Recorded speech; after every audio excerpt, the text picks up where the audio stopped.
नमस्कार दोस्तों, हमारे यूट्यूब चैनल एग्जाम लर्नर में आपका स्वागत है। दोस्तों आज के इस वीडियो में हम लोग करंट अफेयर्स टॉप 50 का 7वां सेट देखेंगे।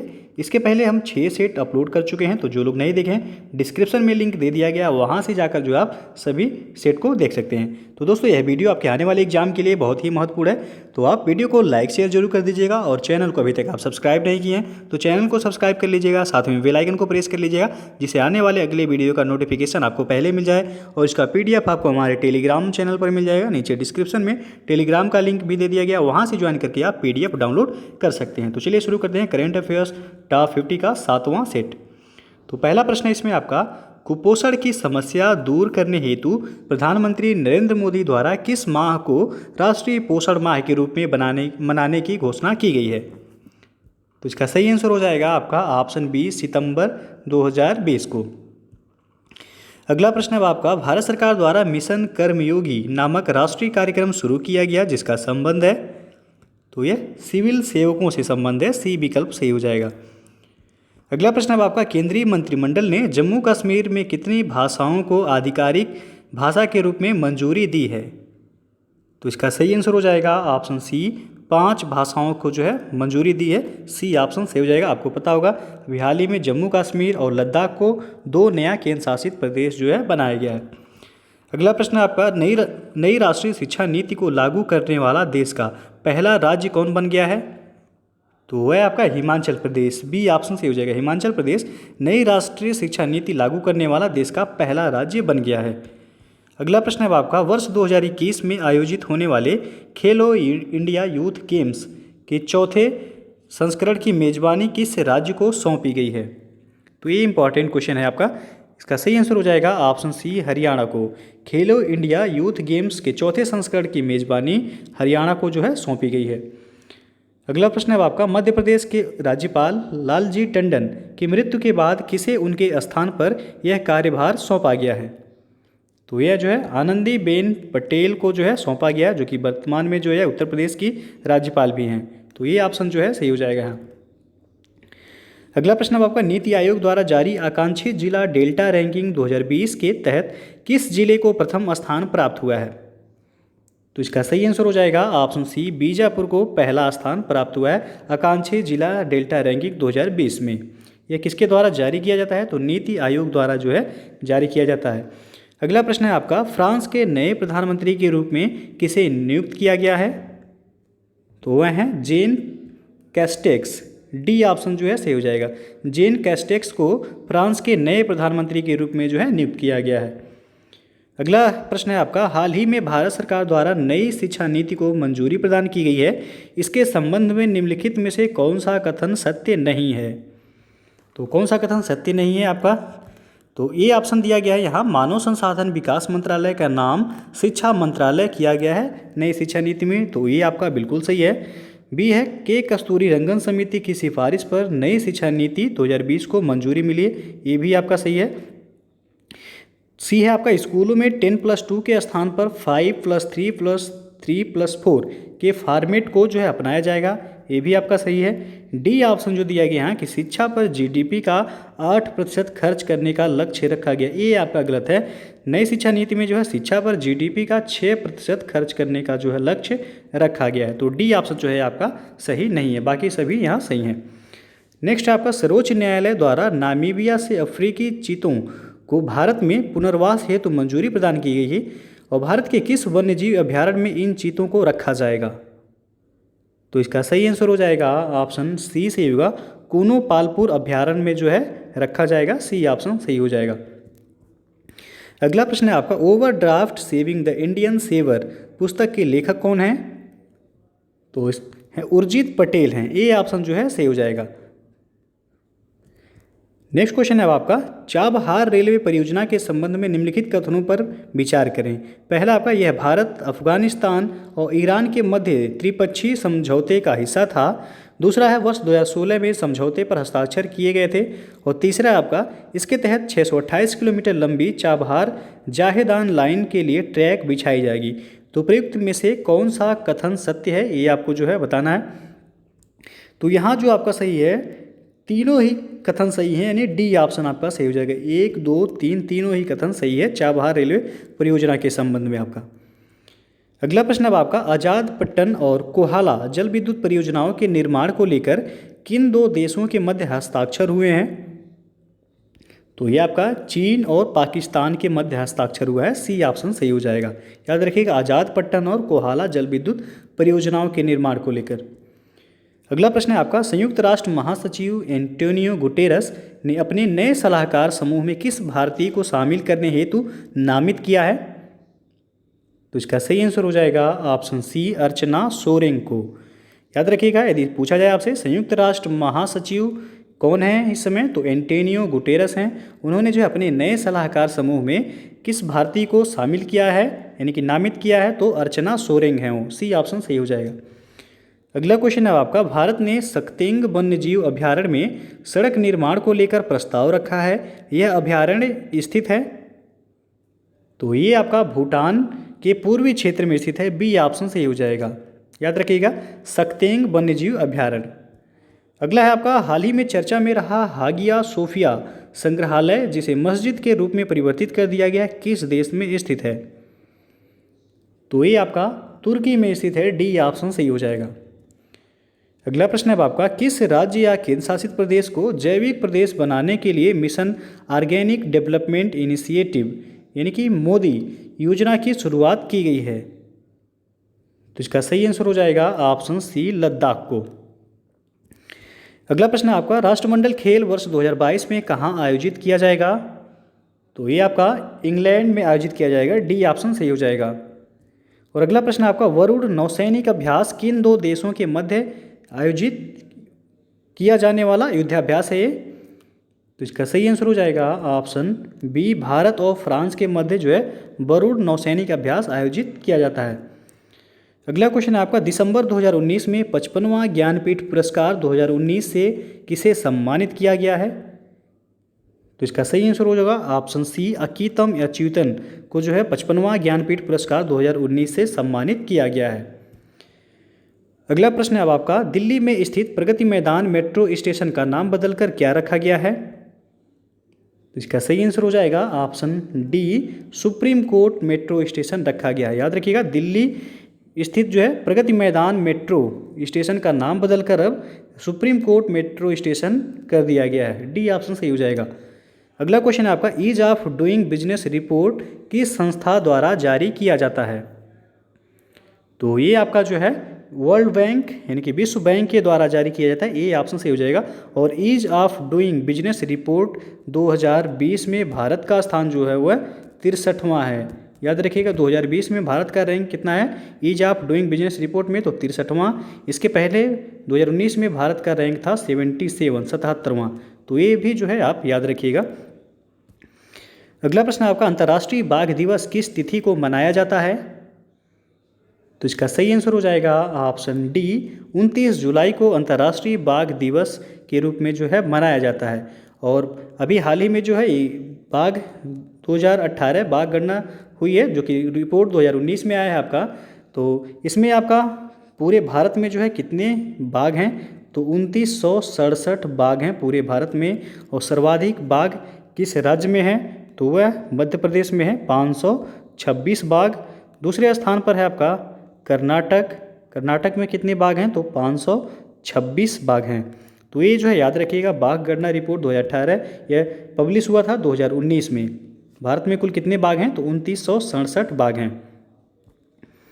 अगला प्रश्न है आपका, भारत ने फ्रांस के साथ 36 राफेल विमान की खरीद हेतु समझौता किया है।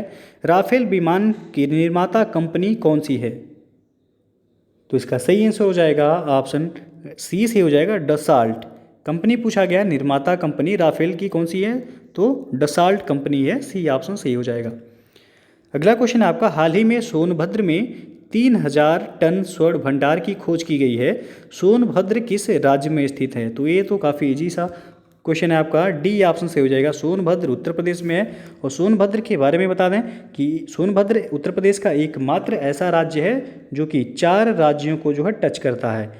मध्य प्रदेश को मध्य प्रदेश से लगता है, उसके बाद जो है आपका ये छत्तीसगढ़ से लगता है, मध्य प्रदेश, छत्तीसगढ़, झारखंड और बिहार। तो ये 4 राज्यों को जो है टच करता है। अगला प्रश्न है आपका, स्कूली शिक्षा प्रणाली में सुधार लाने हेतु किस संस्था द्वारा संचालित स्टार्स कार्यक्रम को भारत में भी लागू किया गया है? तो इसका सही जो आंसर हो जाएगा ऑप्शन बी सही हो जाएगा। वर्ल्ड बैंक द्वारा जो है संचालित होता है। बी ऑप्शन सही हो जाएगा यहाँ। दोस्तों अनअकैडमी जो है यूपीपीएससी आरओ मेंस के लिए एक प्रैक्टिस बैच लॉन्च कर रहा है, जो कि 22 दिसंबर 2020 को आपको पता है आरओ मेंस प्रस्तावित है। यह बैच आपको अपना सर्वश्रेष्ठ देने में काफ़ी हेल्प करेगा। इसमें आपको अनअकैडमी के टॉप एजुकेटर्स द्वारा मार्क टेस्ट और डाउट सेशन के साथ लाइव मार्गदर्शन प्रदान किए जाएंगे। यह बैच आपका 12 अक्टूबर 2020 से जो है स्टार्ट हो रहा है। तो जो लोग भी जो है मेंस की तैयारी करना चाहते हैं जुड़ सकते हैं। उसके लिए आपको अनअकैडमी का लर्निंग ऐप सबसे पहले इंस्टॉल करना होगा। उसके बाद आपको लॉगिन करना होगा। फिर जो आपको सब्सक्रिप्शन लेना है 1 महीने, 2 महीने, 3 महीने जो भी है। उसके लिए आप यदि हमारा रेफरल कोड यूज करते हैं एग्जाम लर्नर, आप उसके लिए जो है कैपिटल लेटर में लिखिएगा एग्जाम लर्नर, एक ही साथ लिखिएगा आप, तो आपको जो है 10% का डिस्काउंट मिल जाएगा। 10% का डिस्काउंट मिलेगा। कोई भी जो है आप सब्सक्रिप्शन लेते हैं अनअकैडमी पर, यदि ये कोड यूज करते हैं आप एग्जाम लर्नर, तो आपको 10% की छूट मिल जाएगी। तो डिस्क्रिप्शन में जो है बाकी लिंक दे दिया गया है, आप वहाँ से भी जो है देख सकते हैं। अगला प्रश्न है आपका, 108वां विज्ञान कांग्रेस का आयोजन वर्ष 2021 में कहाँ किया जाएगा? तो ये आपका पुणे में आयोजित किया जाएगा। याद रखिएगा 108वां विज्ञान कांग्रेस का आयोजन 2021 में पुणे में आयोजित होगा। और 107वां भारतीय विज्ञान कांग्रेस का आयोजन ये आपका बेंगलुरु कर्नाटक में आयोजित किया गया था। बेंगलुरु कर्नाटक में आयोजित किया गया था। और इसका थीम क्या रखा गया था? तो विज्ञान एवं प्रौद्योगिकी, ये जो है याद रखिएगा विज्ञान एवं प्रौद्योगिकी ग्रामीण विकास, विज्ञान एवं प्रौद्योगिकी ग्रामीण विकास इस बार का जो है थीम था 107वां भारतीय विज्ञान कांग्रेस का। और 108वां जो है ये पुणे में आयोजित किया जाएगा आपका। अगला प्रश्न है आपका, हाल ही में जारी सर्वोच्च न्यायालय की घोषणा के अनुसार किस अनुच्छेद के तहत भारत में इंटरनेट सेवा को मौलिक अधिकार माना गया है? तो ये आपका अनुच्छेद 19 के तहत जो है इंटरनेट सेवा को मौलिक अधिकार माना गया है। ये ऑप्शन सही हो जाएगा यहाँ। अगला प्रश्न है आपका, एसीम पोर्टल किस मंत्रालय द्वारा जारी किया गया है? तो ये आपका कौशल विकास और उद्यमिता मंत्रालय के द्वारा जारी किया गया है एसीम पोर्टल। नेक्स्ट है आपका, चर्चा में रहे IIM विजयन का संबंध किस खेल से है? तो इसका सही आंसर हो जाएगा ऑप्शन ए फुटबॉल से। IIM विजयन का संबंध किस खेल से है? तो फुटबॉल से।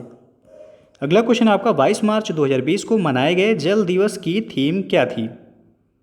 तो इसका सही आंसर हो जाएगा ऑप्शन सी जल और जलवायु परिवर्तन 22 मार्च 2020 को मनाए गए जल दिवस का थीम था। और अगला प्रश्न है आपका, हाल ही में किस राज्य को छठी अनुसूची में शामिल करने की मांग की जा रही है? तो ये जो है इंपॉर्टेंट है आपका, पूछा जा सकता है। इसका सही जो आंसर हो जाएगा ऑप्शन सी सही हो जाएगा यहाँ। अरुणाचल प्रदेश को छठी अनुसूची में शामिल करने की मांग की जा रही है। छठी अनुसूची में आपको बता दें क्या है, तो इसमें 4 राज्यों के अनुसूचित जनजातियों के प्रशासन से संबंधित जो है वर्णन किया गया है। वो 4 राज्य कौन कौन से हैं? तो असम है, इसमें आपका असम है, मेघालय है, असम मेघालय, उसके बाद जो है त्रिपुरा और मिजोरम, त्रिपुरा और मिजोरम, इसमें 4 राज्य जो है शामिल हैं छठी अनुसूची में। इसमें अरुणाचल प्रदेश को जो है शामिल करने की मांग की जा रही है। तो ये जो है इंपॉर्टेंट है, पूछा जा सकता है, याद रखिएगा। तो छठी अनुसूची किससे संबंधित है? तो वह आपका अनुसूचित जनजातियों के प्रशासन के बर्डन से संबंधित है। अगला आपका, प्रधानमंत्री नरेंद्र मोदी ने स्वतंत्रता दिवस के अवसर पर किस क्षेत्र को 1000 दिन में भारत की मुख्य भूमि से जोड़ने के लिए ऑप्टिकल फाइबर लिंक स्थापित करने की घोषणा की है? तो वो है आपका लक्षद्वीप को। बी ऑप्शन जो है सही हो जाएगा यहाँ। अगला प्रश्न है आपका, किस मंत्रालय द्वारा सृजन पोर्टल लॉन्च किया गया है? तो ये आपका रक्षा मंत्रालय के द्वारा सृजन पोर्टल लॉन्च किया गया है। डी ऑप्शन सही हो जाएगा। अगला क्वेश्चन है आपका, किस देश के समुद्री क्षेत्र में तेल रिसाव के कारण वहाँ पर्यावरणीय आपातकाल घोषित किया गया है? तो वह है आपका मॉरिशस में। मॉरिशस में जो है तेल समुद्री क्षेत्र में तेल रिसाव के कारण वहाँ पर पर्यावरणीय आपातकाल घोषित कर दिया गया है। अगला क्वेश्चन आपका, इजराइल यूएई शांति समझौते के संबंध में निम्नलिखित में से कौन सा कथन सही है? पहला आपका, इजराइल से समझौता करने वाला यूएई पहला खाड़ी देश बना है। दूसरा है, इसे अब्राहम समझौता भी कहा गया। और तीसरा आपका, इजराइल तथा जॉर्डन के बीच स्थित वेस्ट बैंक पर इजराइल को अधिकार प्राप्त हो गया है। तो कौन सा ऑप्शन सही हो जाएगा? यहाँ आपका सी ऑप्शन सही हो जाएगा। 1 और 2 सही है, यानी कि इजराइल से समझौता करने वाला यूएई जो है यूएई पहला खाड़ी देश बन गया है। और दूसरा इसे जो है अब्राहम समझौता कहा गया है। तो पहला और दूसरा सही है आपका, तीसरा यहाँ ये गलत है। तो सी विकल्प सही हो जाएगा। अगला प्रश्न अब आपका, हाल ही में भारत के नियंत्रक एवं महालेखा परीक्षक किसे नियुक्त किया गया है? इंपॉर्टेंट है, ये पूछा जा सकता है। इसका सही आंसर हो जाएगा ऑप्शन सी, गिरीश चंद्र मुर्मू को भारत का नियंत्रक एवं महालेखा परीक्षक यानी कि कैग जो है नियुक्त किया गया। इसके पहले जो कैग थे वह थे राजीव महर्ष। इन्होंने किनका स्थान लिया है? तो राजीव महर्ष का स्थान लिया गया है। गिरीश चंद्र मुर्मू इसके पहले जो थे वह जम्मू कश्मीर के उप राज्यपाल थे। अब जम्मू कश्मीर के उप राज्यपाल कौन बनाए गए हैं? तो मनोज सिन्हा को जो है जम्मू कश्मीर का उप राज्यपाल बनाया गया है। अगला प्रश्न अब आपका, दुनिया में 600 विकेट लेने वाले पहले तेज गेंदबाज कौन बन गए हैं? तो इसका सही आंसर हो जाएगा ऑप्शन ए, जेम्स एंडरसन। ये दुनिया में जो है 600 विकेट लेने वाले पहले तेज गेंदबाज बन गए हैं। अगला प्रश्न अब आपका, किस राज्य के प्रसिद्ध मंडोली केला, हरमल मिर्च एवं खेज मिठाई को जीआई टैग प्रदान किया गया है? तो यह गोवा का है। डी ऑप्शन सही हो जाएगा। गोवा का जो है प्रसिद्ध मंडोली केला, हरमल मिर्च एवं खेज मिठाई को जीआई टैग जो है दिया गया है। अगला क्वेश्चन अब आपका, पर्यावरण सुरक्षा के उद्देश्य से केंद्र सरकार ने किस राज्य में ग्रीन एजी प्रोजेक्ट की शुरुआत की है? तो वह है मिजोरम। बी ऑप्शन सही हो जाएगा यहाँ। अगला क्वेश्चन है आपका, हाल ही में नुआखाई फसल उत्सव का आयोजन किस राज्य में किया गया? तो ये उड़ीसा में किया गया है। ये ऑप्शन सही हो जाएगा। याद रखिएगा, नुआखाई फसल उत्सव उड़ीसा में जो है आयोजित किया गया है। अगला आपका, केरल सरकार द्वारा पहली बार समुद्री एम्बुलेंस सेवा शुरू की गई है जिसका नाम रखा गया है। तो वह प्रतीक्षा नाम रखा गया है। सी ऑप्शन सही हो जाएगा। केरल सरकार द्वारा पहली बार समुद्री एम्बुलेंस सेवा शुरू की गई है जिसका नाम रखा गया है प्रतीक्षा। अगला प्रश्न है आपका, विश्व जैव ईंधन दिवस मनाया जाता है? तो ये आपका 10 अगस्त को मनाया जाता है। बी ऑप्शन सही हो जाएगा। विश्व जैव ईंधन, याद रखिएगा, 10 अगस्त को मनाया जाता है। अगला आपका, 29 अगस्त को राष्ट्रीय खेल दिवस के अवसर पर 5 खिलाड़ियों को राजीव गांधी खेल रत्न पुरस्कार प्रदान किया गया। निम्नलिखित में से कौन उनमें शामिल नहीं है? तो ये भी आपका इंपॉर्टेंट क्वेश्चन है, पूछा जा सकता है। इसका सही आंसर हो जाएगा ऑप्शन डी, जसप्रीत बुमराह इसमें शामिल नहीं है। 29 अगस्त को राष्ट्रीय खेल दिवस के अवसर पर 5 खिलाड़ियों को जो है राजीव गांधी खेल रत्न पुरस्कार दिया गया है, जिनमें जो है मरियप्पन टी शामिल हैं। ये आपका पैरा एथलीट हैं। मनिका बन्ना भी इसमें शामिल हैं जो कि टेबल टेनिस से संबंधित हैं। ये टेबल टेनिस से इनका संबंध भी जो है याद रखिएगा, ये भी पूछा जा सकता है। विनेश फोगाट किससे संबंधित हैं? तो ये कुश्ती से संबंधित है। और रोहित शर्मा को जो है दिया गया है। रोहित शर्मा आपको पता है क्रिकेट से संबंधित हैं। और जो है रानी रामपाल को दिया गया है। रानी रामपाल को दिया गया जो कि हॉकी से संबंधित हैं। तो कुल 5 लोगों को जो है दिया गया। इसमें जसप्रीत बुमराह शामिल हैं। कौन कौन है? मरियप्पन टी हैं, पैरा एथलीट हैं। और मनिका बन्ना ये टेबल टेनिस खिलाड़ी हैं। विनेश फोगाट कुश्ती से इनका संबंध है। और रानी रामपाल हॉकी, रोहित शर्मा क्रिकेट। तो 5 लोगों को जो है राजीव गांधी खेल रत्न पुरस्कार 2020 जो है का दिया गया है। अगला प्रश्न है आपका, उत्तर प्रदेश सरकार ने बुंदेलखंड में जल संकट की समस्या को दूर करने के लिए किस देश के साथ समझौता किया है? तो इसका सही आंसर हो जाएगा ऑप्शन सी, इजराइल के साथ समझौता किया है उत्तर प्रदेश सरकार ने। सी ऑप्शन जो है सही हो जाएगा यहाँ। अगला क्वेश्चन अब आपका, पुस्तक सियासत में सदस्यता किसके द्वारा जो है लिखा गया है? तो इसका सही आंसर हो जाएगा ऑप्शन ए से होगा, विजय कुमार चौधरी के द्वारा लिखा गया है पुस्तक सियासत में सदस्यता। तो ये ऑप्शन सही है यहाँ। नेक्स्ट क्वेश्चन है, निम्नलिखित अर्जुन पुरस्कार 2020 से सम्मानित व्यक्तियों के संबंध में कौन सा सत्य नहीं है? तो इसमें जो है आपको बताना है कि कौन सा सही नहीं है। तो इसका सही जो आंसर हो जाएगा बी ऑप्शन, दीप्ति शर्मा का संबंध दिया गया हॉकी से। ये जो है आपका गलत है। दीप्ति शर्मा का संबंध किससे है? तो क्रिकेट से है। बाकी जो है ईशांत शर्मा क्रिकेट से संबंधित हैं, मनु भाकर शूटिंग से, सुयश यादव पैरा तैराकी।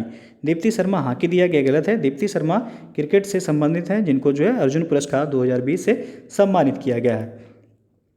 अगला क्वेश्चन है आपका, प्रधानमंत्री मोदी की अध्यक्षता में बिहार के किस जिले में नए एम्स की स्थापना को मंजूरी दी गई है? तो इसका सही आंसर हो जाएगा ऑप्शन ए से हो जाएगा, दरभंगा में जो है नए एम्स की स्थापना को मंजूरी दी गई है। ये ऑप्शन सही हो जाएगा यहाँ। अगला क्वेश्चन है आपका, विश्व में सड़क नेटवर्क के मामले में भारत का स्थान कौन सा है? तो इसका सही आंसर हो जाएगा ऑप्शन बी, ऊपर से दूसरा स्थान।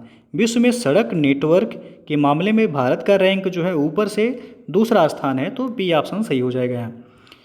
अगला प्रश्न है आपका, प्रशासनिक अधिकारियों की कार्यप्रणाली की जांच हेतु किस राज्य या केंद्र शासित प्रदेश द्वारा स्पैरो पोर्टल की शुरुआत की गई है? तो इसका सही आंसर हो जाएगा ऑप्शन बी, जम्मू कश्मीर के द्वारा जो है प्रशासनिक अधिकारियों की कार्यप्रणाली की जांच हेतु स्पैरो नामक पोर्टल की जो है शुरुआत की गई है। जम्मू कश्मीर एक आपका केंद्र शासित प्रदेश बनाया गया है, जम्मू कश्मीर और लद्दाख। याद रखिएगा भारत में अब जो है 28 राज्य हैं और 8 केंद्र शासित प्रदेश हैं, और दमन दीव और दादर नागर हवेली को विलय करके जो है एक केंद्र शासित प्रदेश कर दिया गया है, जिसका राजधानी जो बनाया गया है वह दमन को बनाया गया है, और लद्दाख और जम्मू कश्मीर को 2 अलग अलग केंद्र शासित प्रदेश बनाए गए हैं। तो यहाँ जो है आपका बी ऑप्शन सही हो जाएगा, जम्मू कश्मीर। तो दोस्तों जो है ये था आपका करेंट अफेयर्स टॉप 50 का 7वां सेट। इसके पहले जो है 6 सेट अपलोड हो चुके हैं, तो जो लोग नहीं देखे हैं डिस्क्रिप्शन में आपको लिंक दे दिया गया उन सभी 6 सेट का, वहाँ से भी आप देख सकते हैं। तो यदि वीडियो पसंद आया हो तो लाइक शेयर जरूर कर दीजिएगा, और चैनल को अभी तक आप सब्सक्राइब नहीं किए हैं तो चैनल को सब्सक्राइब कर लीजिएगा। साथ में बेल आइकन को प्रेस जरूर कर लीजिएगा, जिससे आने वाले अगले वीडियो का नोटिफिकेशन आपको पहले मिल जाए, और इसका PDF आपको हमारे टेलीग्राम चैनल पर मिल जाएगा। नीचे डिस्क्रिप्शन में भी टेलीग्राम का लिंक दे दिया गया है, वहाँ से ज्वाइन करके आप PDF डाउनलोड कर सकते हैं। और दोस्तों जो है अनअकैडमी पर UPPSC 2021 का फाउंडेशन कोर्स बैच स्टार्ट हो गया है 16 सितंबर से। तो जो लोग भी जो है अनअकैडमी से जुड़कर UPPSC की तैयारी करना चाहते हैं, वह उनके लिए जो है प्रत्येक बुधवार को UPPSC के टॉप एजुकेटर्स द्वारा नया बैच जो है स्टार्ट किया जाता है। तो यदि आपको सब्सक्रिप्शन लेना है तो उसके लिए सबसे पहले आपको अनअकैडमी का लर्निंग ऐप इंस्टॉल करना होगा। लर्निंग ऐप इंस्टॉल करने के बाद आपको लॉगिन करना होगा मोबाइल नंबर या ईमेल आईडी के थ्रू। उसके बाद आपको सब्सक्रिप्शन लेना है। सब्सक्रिप्शन लेने के लिए आपको सबसे पहले क्या करना है, तो आप ये रेफरल कोड यूज कीजिएगा, एग्जाम लर्नर। यदि आप रेफरल कोड यूज करते हैं तो आपको 10% का डिस्काउंट मिल जाएगा। कोई भी बैच का सब्सक्रिप्शन आप लेते हैं तो आपको 10% का डिस्काउंट मिलेगा वहाँ। तो ये कोड जो है यूज ज़रूर कीजिएगा आप लोग। और डिस्क्रिप्शन में भी जो है आपको लिंक भी दिया गया है, वहाँ से भी जो जाकर आप देख सकते हैं। तो दोस्तों वीडियो को पूरा देखने के लिए बहुत बहुत धन्यवाद।